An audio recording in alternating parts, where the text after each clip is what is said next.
မိတ်ဆွေများအားလုံးမင်္ဂလာပါရှင်။ကျွန်မအခုမိတ်ဆွေများကိုဥပဒေဖို့တူတော်ဝင်မျှပေးခြင်းတဲ့အကြောင်းအရာကတော့เนาะအခုဒီလေယာမြေပေါ့เนาะဒီလေယာမြေကိုအကွက်ရိုက်ဒီဆောင်တဲ့ဒီနေရာတွေမှာပေါ့เนาะဒီကို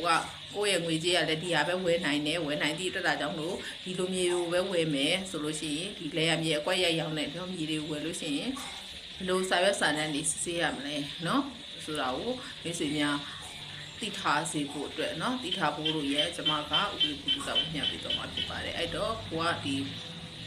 ပွဲရိုက်လေယာမြေတွေပေါ့เนาะကိုနေစောက်ဖို့ပဲဖြစ်ဖြစ်ကိုယင်းနှိမ့်မြုံနှံမှုပဲဖြစ်ဖြစ်ပေါ့เนาะငွေလေးပို့လို့ယင်းနှိမ့်မြုံနှံမှုပဲဖြစ်ဖြစ်เนาะကိုငွေစုထားနော်ငွေဆိုလို့ရှိရင်3ရက်မှာဆိုလို့ဒီမြေလေးကိုစုထားခြင်းလို့ပဲဖြစ်ဖြစ်ပေါ့နော်ကိုကဒီလေယာမြေကိုဝယ်ယူတော့မယ်ဆိုလို့ရှိရင်အကွက်ရိုက်လေယာမြေတွေဝယ်ယူတော့မယ်ဆိုရင်နံပါတ်1ကိုစစ်ဆေးရမှာကနော်ဒီလေယာမြေနဲ့ပတ်သက်ပြီးတော့လေယာမြေဆိုလို့ရှိရင်ပုံစံခွန်เนาะပုံစံခွန်ကိုစစ်ဆေးရမယ်เนาะနောက်ပုံစံ105ဒါကိုစစ်ဆေးရမယ်เนาะပုံစံခွန်105မူရင်းကိုပြခိုင်းရမယ်မိတ်တူเนาะမိတ်တူကိုရအောင်ဒါယူရမယ်ကိုစင်ရပေးပြီဆိုတာနဲ့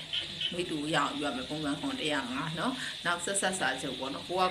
အရင်ဆုံးဝယ်တယ်ဆိုလို့ရှိရင်เนาะဒီပထမဒီလက်သမားနဲ့ကိုကတန်းပြီးတော့ချုပ်ထားပေါ့เนาะအရင်ဆုံးဝယ်တာမဟုတ်ဘဲနဲ့ကိုယ့်ရဲ့ရှေ့မှာတခြားသူတွေဝယ်ပြီးသားအခွက်တွေကိုကိုကပြန်ဝယ်တာမျိုးဆိုလို့ရှိရင်ဒီပုံစံခွန်105အပြင်ဒီပထမဝယ်သူအစစ်စစ်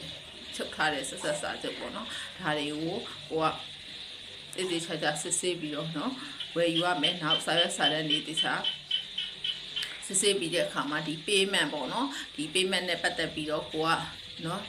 တလုံးနဲ့တစ်ခဲလေးပေးချေရတာလားနော် installment နဲ့နော်လားစဉ်အရေးကြပေးချေရတာလားနော်ဒါလေးကိုဒီစားမေးမြန်းပြီးတော့နော် installment နဲ့ပေးချေရမယ်ဆိုလို့ရှိရင်လည်းဘယ်လိုလားစဉ်ဟုတ်လားသူ့ရဲ့ payment process ကဘယ်လိုရှိလဲဒါလေးကိုသိချာမှတ်သားရမယ်မှတ်သားပြီးတော့ကိုပေးရမယ်ငွေကိုလားစဉ်သိချာပေးသွင်းရမယ်ဘယ်လိုဘယ်အချိန်မှာเนาะကိုကအကြောင်းမျိုးမျိုးကြောင့်မလို့မသွင်းနိုင်လို့ရှိရင်ဒီကကက်ဆယ်ဖြစ်မှာလဲเนาะဒါမျိုးတွေလည်းကိုသိချာမေးရမယ်เนาะသိချာမေးရမယ်နောက်ဒီပိုင်ဆိုင်မှုအချုပ်ချင်းရှိမရှိစာရစာရန်เนาะသိချာစစ်ဆေးရမယ်เนาะဘာလို့လဲဆိုတော့ဒီလေယာမြေရောင်းတာတွေနဲ့ပတ်သက်ပြီးတော့เนาะဒီအကွက်ရောင်းတာတွေနဲ့ပတ်သက်ပြီးတော့ခုနောက်ပိုင်းမှာဟုတ်လားသိချာစစ်ဆေးနိုင်မှာတန်ခါကြတယ်ဆိုသလိုပဲเนาะဒီတိုင်းရောင်းဒီတိုင်းဝယ်နေကြတယ်เนาะဟာတွေကိုတွေ့နေရတယ်เนาะတွေ့နေရတယ်ဒီတေးချာရောင်းတဲ့လူတွေလည်းရှိပါတယ်เนาะပုံစံခွန်105မူရင်းကိုပြတယ်မိတူဆယ်ချတယ်နဲ့ပေးတယ်เนาะအကွက်နံပါတ်တွေပေးပြီးတော့တေးချာเนาะကောင်းမွန်ရောင်းနေတဲ့เนาะလူတွေလည်းရှိသလိုเนาะပြီးရောเนาะစာချုပ်စာလည်းမပြည့်မစုံနဲ့เนาะရောင်းနေတဲ့เนาะ process တွေလည်းရှိနေ